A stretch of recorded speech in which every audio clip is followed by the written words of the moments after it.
My name is Dr. Lawrence Pilevsky. I'm a pediatrician, originally trained at NYU School of Medicine, graduated in 1987, finished my residency at Mount Sinai Hospital in New York in 1990, and did a fellowship at the Bellevue Hospital in the outpatient department.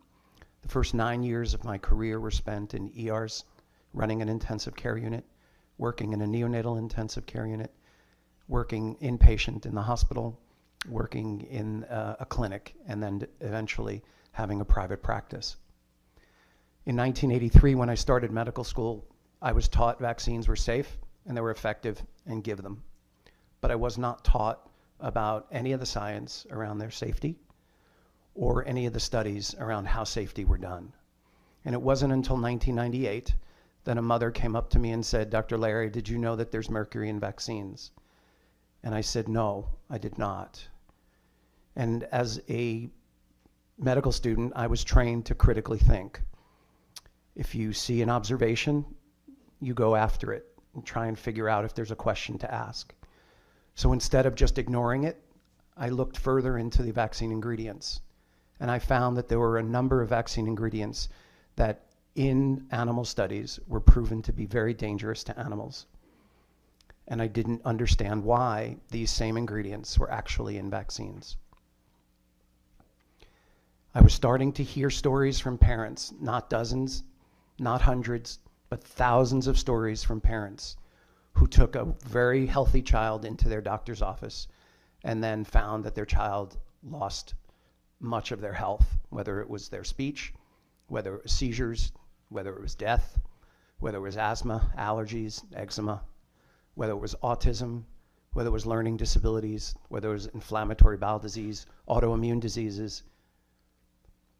And every one of those parents were told it had nothing to do with the vaccine. Every single one. And this continues today.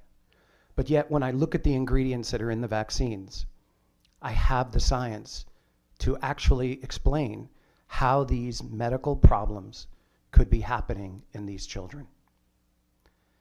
Today, one child in 5 is learning disabled. In 1976, it was 1 in 17. 1 in 6 under age 8, 1 in 2 adolescents, and 1 in 4 young adults is diagnosed with a mental, behavioral, or emotional disorder. 1 in 20 children under the age of 5 have seizures. 1 child in 40 develops autism. The number of cases of children and adults with autoimmune diseases is rising exponentially. It's one of the highest rising diseases in this country. And the vaccine ingredients, if you are willing to look at them and understand how they work when they're injected into the body, can be seen to be responsible for every single one of these cases. So what are these ingredients? Well, when I was in medical school, we were taught that the body has something called the blood-brain barrier. The blood-brain barrier is like Fort Knox to the brain. Elements of the bloodstream cannot get into the brain. And those elements include drugs, viruses, and bacteria, among other things that are in the blood. Drug companies were very concerned about being able to develop drugs to get the drugs into the brain. And so they used something called a nanoparticle. Nanoparticle, very small particle, bound to the drug. And they found that if they could put a nanoparticle onto a drug, they could get that drug to go into the brain. And it shows in animal studies that they were able to do this. They then were able to take an emulsifier, which is something that's good with water and fat. It can dissolve in both. And if they added the emulsifier to the nanoparticle bound to the drug, they could increase drug entry into the brain 20-fold. This is right out of animal studies that I've found. So you have a drug, you have a nanoparticle, and you have this emulsifier. The vaccines are constructed the same way. You have the vaccine viruses and bacteria that are bound to a nanoparticle called aluminum. And that aluminum is a nanoparticle. And by definition, a nanoparticle has the potential to enter the brain. Most vaccines also contain polysorbate 80 or sorbitol. Both of those compounds are emulsifiers. Emulsifiers bind very tightly to the nanoparticle aluminum, which is bound very tightly to the vaccine antigens. This raises a question. If the vaccine model is the same model as the model that the drug companies are using to enhance the delivery of drugs into the brain, is it possible that vaccine ingredients are making their way into the brain of our children that could explain why so many parents are watching their kids deteriorate after vaccinations, even though the doctors, the media, and the government say absolutely no connection, even though the science suggests that there is. You cannot find a single study in the literature that addresses whether the injection of aluminum into the body penetrates the brain, whether any vaccine ingredients enter the brain, and whether polysorbate 80 enhances the delivery of any of those ingredients into the brain. And when I could not find those studies, I was concerned. Because I'm told, you're told, vaccines are evaluated and very, very distinctly tested for safety. But yet, you cannot find a study that says, does aluminum get into the brain of children? Does aluminum take other vaccine ingredients into the brain that don't belong in the brain? Because when ingredients get across the blood-brain barrier that don't belong in the brain, they cause inflammation. And inflammation is what we see in 1 in 5 children with learning disabilities and 1 in 40 children with autism. And we have all you have to do is ask the guidance counselors. And if you get honest pediatricians who are telling you what they're seeing in their practice, they're seeing kids one after another with more and more brain disorders. Now, as a medical doctor who was taught to think, I then went into the literature and said, are proper science studies done, safety studies, where you take a vaccine and you inject it into 100 kids, and then you give 100 kids a saline placebo, meaning it's inert. No study exists to actually evaluate the safety of a vaccine compared to a placebo group. None. When vaccines are studied, the maximum amount of days that vaccines are studied are up to 10 days to 2 weeks. And unfortunately, the vaccine manufacturers pre-select what side effects they will allow to be associated with the vaccines. So if a child has a vaccine reaction that is associated with the vaccine manufacturers will decide whether or not it should or should not be associated with the vaccine. And the public knows this, and they're learning it more and more. So if your child develops seizures 5 months after a vaccine, your child is told by the doctor it had nothing to do with the vaccine. But that's not true because there are no studies to prove it. There's opinion, but there's never been a study really addressing whether a vaccination at 2 months or even 9 hours of age could be related to an event that happened months or even years later. And yet we have some of the sickest children in our country. In New York, we lost the religious exemption on June 13th because the unvaccinated children with a religious exemption were blamed for a measles outbreak. When I met with representatives in New York, I told them that there is no study to prove that unvaccinated children have ever been proven to start an epidemic. And he was surprised. And he said, I will vote against removing the religious exemption if I can't find a study, like you say. He could not find a study, but he voted to repeal the exemption anyway. Because there are no studies. There are no studies proving that unvaccinated children are responsible. There's consensus. And here's why there's consensus. We are taught that vaccines stop the children from carrying the germs that we are vaccinating against. And study after study shows that children who are vaccinated can still carry the germ despite having received the vaccine. So, the vaccinated are still capable of spreading disease, but the unvaccinated are being unfairly blamed because of a consensus opinion, but not true science. To repeat, no study, no science has ever proven that vaccines eliminate the existence of the organism in your body.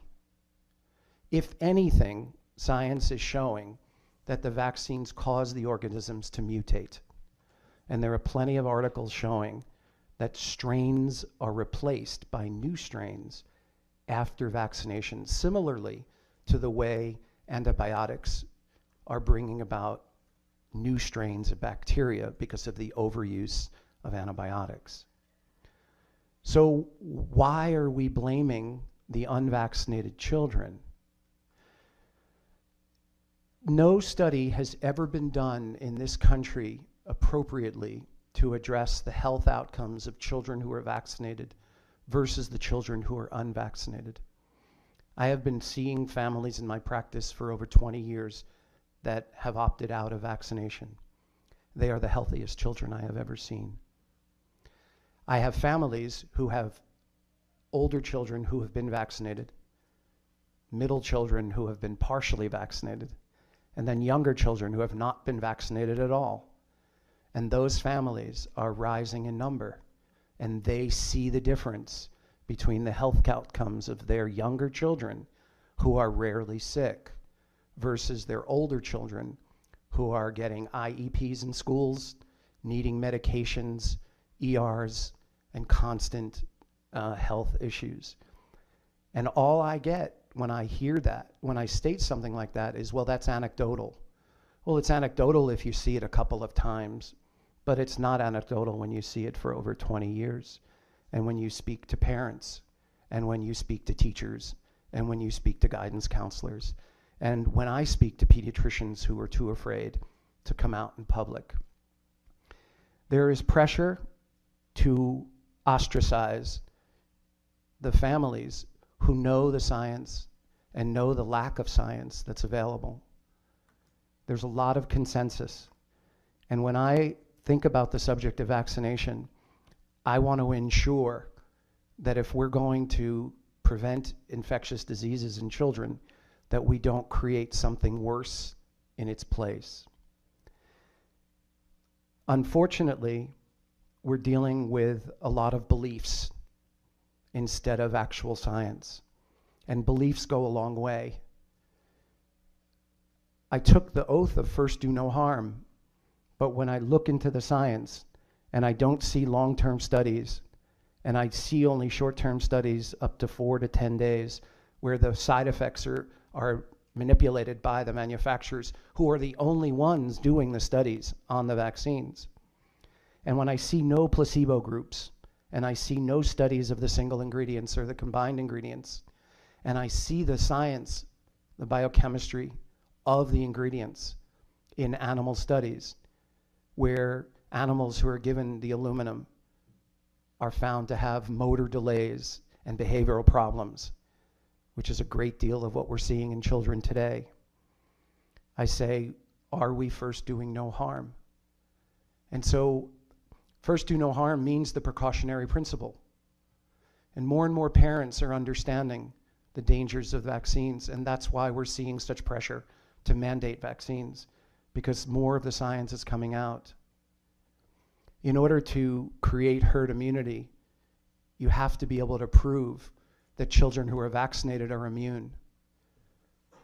And the sad part about that is that whenever you vaccinate a population of children, you're always going to have a population that doesn't develop any antibodies at all.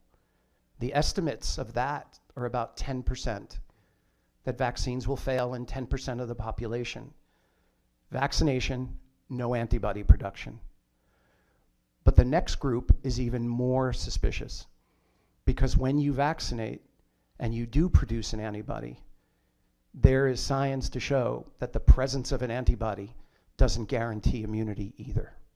And we don't know the percentage of children who get a vaccine, develop an antibody, but aren't immune at all. We assume that if we vaccinate, we're getting protection. We assume that if we vaccinate, we're stopping spread of disease. Those are assumptions that have never been solidified in science, and I'm happy to offer more explanations during the Q&A. I wouldn't say that if I didn't have the science to prove it. The parents that I work with in New York, that I see around the country, are very concerned that their rights are being taken away, that their knowledge about the science is being pushed away by an agenda that only says unvaccinated children are a problem.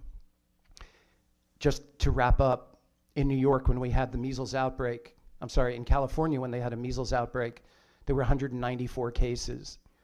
Of the 194 cases, 73 cases were due to the actual virus in the vaccine itself. 73, 38%. 73 cases were due to the measles virus causing measles. All the literature states that measles virus infection is not true measles and should not be counted as a health threat. That means only 121 kids developed measles, 121 people.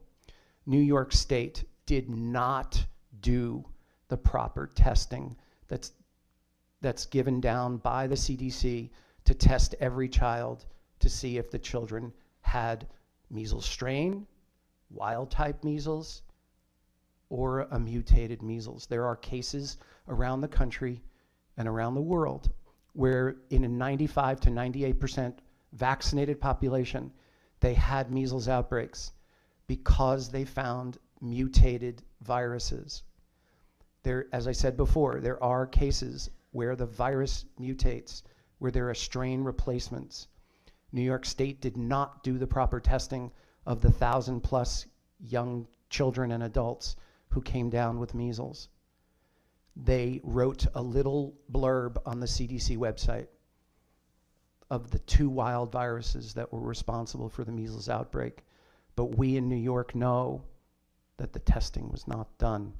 4,200 kids on Long Island had the religious exemption and were not vaccinated. And there was not one case of measles on Long Island. Thank you.